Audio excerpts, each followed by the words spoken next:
Y'all, more details have been released about the attack and unaliving of 16-year-old Preston Lord, and I'm going to give you a trigger warning first because these details are awful. Now, as we know, this happened at a Halloween party last year, and arrests were just made a couple weeks ago. These 7 guys have all been charged with first-degree murder. They are part of the GILBERT Goons gang, who are known for basically terrorizing people.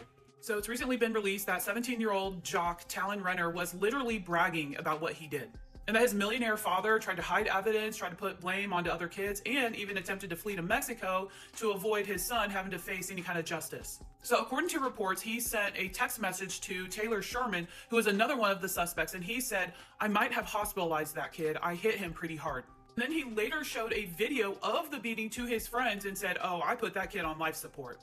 And y'all, in that video, it shows one unnamed boy dancing on Preston, and others appeared to be humping him as he was laying there on the ground, unconscious and losing his life. He even sent messages to buddies on Snapchat and said, "I got in a fight, a big group fight, and I accidentally killed a kid. I guess I'm just too strong."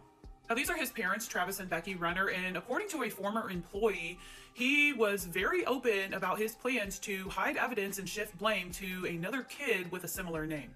A woman named Ashley Reynolds, who had worked for Travis Renner, said that she was an unwilling participant in this cover-up and that it began as soon as it was released that Preston was critically injured.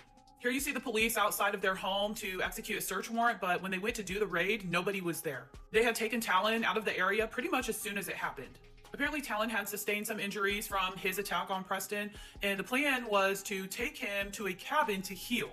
You know, they didn't want anybody to see signs that he had recently been in a fight. And then after he healed and Preston was pronounced deceased, the plan was apparently to flee to Mexico. Now, this is a better picture of Travis Renner. And this is his other son, Kyle Renner, who has been arrested twice for gang-like activity. It's just so awful, but just to note, Talan Renner was not the only one that was sending communications about the fight. In fact, several of them were sending messages about their participation in the attack. I'm just going to read this directly. It's from the Daily Mail website. Along with Talan's vile confession that he killed Preston because he was just too strong, other members of the gang also fired off incriminating messages, according to the police report.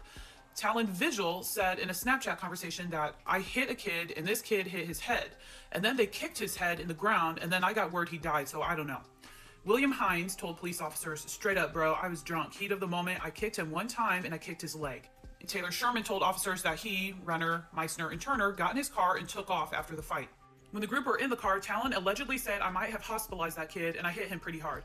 Each of the 7 suspects are now facing a first-degree murder charge and a kidnapping charge.